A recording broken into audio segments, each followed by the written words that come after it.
Hey, everybody, we're back, Coon Prairie Ramblers, and man, we got some confabulation to do. We got KC over there. Yep.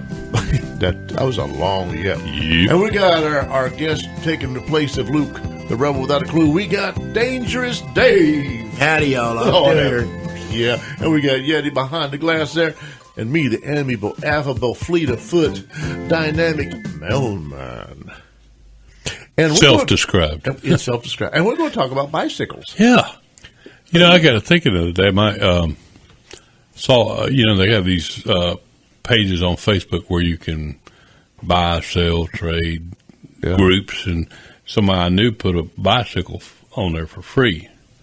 And it was, full-size 26-inch bicycle. I said, I'll take that because I got some granddaughters, and when they come up to the house, that gives them something to ride around on. So I went and got it, and I got thinking about bikes. And when I was a kid, there was one basically or two kind of bikes. It was a girl's bike and a boy's bike. They were all 26-inch bikes. There was no hardly any little bike. I don't remember little bikes. Like now you see kids ride around on 20-inch bikes and BMX bikes, stunt bikes.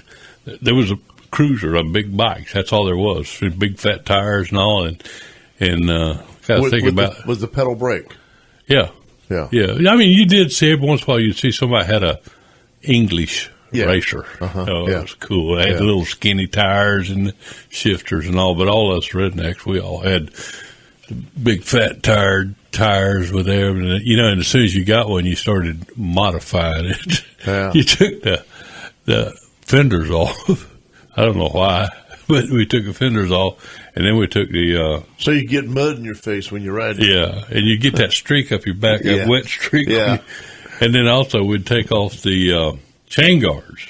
Yeah. And most of the time we rode those bikes, we ride them in our Levi. We wore Levi's. Yeah. And I wear shorts now a lot, but back then when I was a kid, we never wore shorts hardly. It was long pants, and invariably you're going to be riding down the road, first thing you know, your pants is caught in and then you got to stop, get off, lay down, and try to work that pedal around to get your pants out of that thing. And but we just had a ball. I mean, we'd do simple things like just get a concrete block and lay it in the road and get you a board and try to get the widest boards you could find and just come flying and hit that board and go sailing through the air and just, I don't know how we didn't kill ourselves. I mean, we wrecked. I mean, and a lot of times when you're riding a bike and you got your pants caught in this thing, that didn't always end well. I mean, that caused the right cuff, right? Huh? It was the right cuff. Yeah. So your right cuff always looked different than your left cuff. Yeah, you had holes in it. Yeah. From the chain sprocket. Oh, we just had a good time. I mean, and then also, we used to take baseball cards and a clothespin and clip it to the back of the thing, and we thought we was on a motorcycle. Oh, did you ever do it with a balloon? Yeah. Pump, Make that little thumping sound. Yeah. And then of course, they bust. How about you, Dangerous Dave? I was never real big on bicycles. I remember growing up as a kid. I was big on a bicycle. Well, I think in my lifetime I've owned one. Of course, I bought all my kids' bicycles coming up.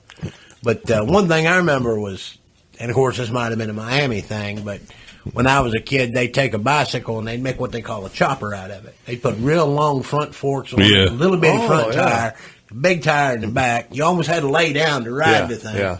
I remember.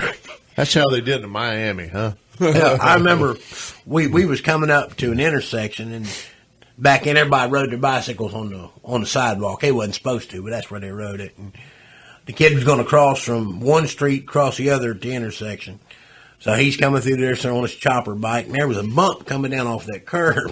When that front wheel come off that, his fork broke. It bent backwards, and he skid on his face on that concrete. I'm like, oh, man, I know that had to hurt. Yeah. Road rash. Yeah. You ever talk about road rash? My grandfather, there's one up in West Virginia, the streets there, they used to make them out of cinder, these cinder streets. And they'd almost cut your feet to walk barefooted on. Yeah. The old boy come through there. He'd been my second or third cousin. He rode by the first time, hollering at my grandfather, holding his hands up above his head. Look, Pop, no hands, riding that bicycle. He come by there a second time, and he's standing up on the bike, on the seat. Look, Pop, no feet. He rode through there again. This time he was going to say, look, Pop, we're going to do it backwards or something. He fell off the bike, skidded across the cinders, Pop hollered, "Look, son, no behind!" And toward the seat out of his britches sliding across that road. I tell you what, it's a miracle that we didn't hurt ourselves worse than we did. I remember riding, standing up on the seat, and I'm thinking, good God, if I saw my grandkids doing that now, I'd get over there. Yeah. Don't you dare ever let me catch you riding like that again. Well, I had a friend, Larry, and Larry always had the best bike. He had the little bike with the banana seat, and he had the big bike, and and he had the little bike had the big thing in the back that if you was riding on the back with him, you couldn't escape off it. You'd have to jump to the side, one side or the other. You couldn't go off the back. Those big, what do they call those? Those big. You had the bicycle with the big wheel on the front, the real big giant wheel? No, that's too far. That was before your time? Oh, yeah. No, he had like a sissy bar in the back. Sissy bar, that's what it was. Yeah, big, long sissy. Because those things are too big. Why they made it so big? But I never had a bicycle as a kid. I ran away on a bike, but I had to. When I ran away, a bike? I had to use my sister's bike. She had a girl's bike, but it didn't matter to me. I was just running away, and nobody's paying attention anyway because I was riding through the country, getting away from my dad because he was drunk and he went out to plow on the field. South 40. And he told me, he said, when I come back here, I want every one of those blades of grass between the sidewalk cracks picked. And that was the longest sidewalk I'd ever seen in my life. It was at our farmhouse, but it went from the farmhouse clear down to the chicken coop. And there was a lot of cracks in that sidewalk.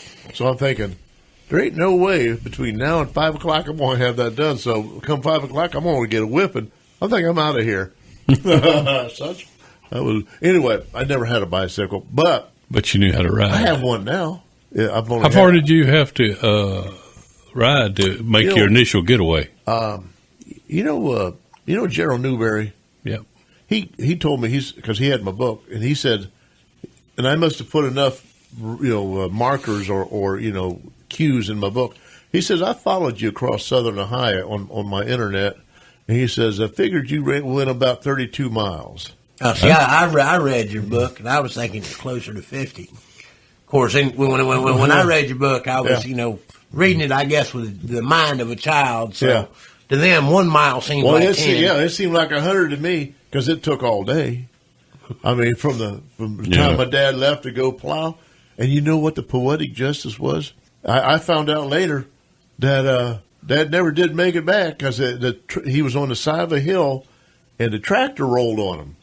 He was drunk anyway, and he rolled the tractor, and it was one of these back in those days. One of these tractors, the seat was kind of offset, closer to one thinner than the other, and he couldn't. The way it rolled, he couldn't. He got caught between the seat and the fender. He couldn't get off. He couldn't jump off of it, so he was kind of maimed in the hip for the rest of his life. Oh, really? Not terribly bad, but he had a limp. Yeah. You're kind of happy about that. Yeah. Actually, I'm thinking, I guess I didn't have to run away after all. But the thing is, I had been planning to run away for a couple of years. And in fact, I made a couple attempts. This was a good excuse. Yeah. And I'm thinking, well, this is the time to do it. And see, I had attempted to do it by train, because there was a train that went by our house, but that never worked out because he couldn't jump it. One time it went by, I'm thinking I can't catch that thing, and I never knew where the thing stopped at. So That's probably a good thing you never did. Really, yeah, because that could have been a disaster. Yeah, but anyway, I think I don't know why, but I just get this feeling sometimes that some not so nice things happen to people on the train. Yeah, I mean, they used to railroad detector. You should get some of the people and beat them to within an inch of their life. Yeah. I mean, and tell them, don't ever let me catch you back on this train again. Yeah. Well, we're going to have to train on at it or truck on it. We lost our train of thought. Yeah. Well, we got to go. We out of time. We're going to take a break, and we'll be back with the F-bomb.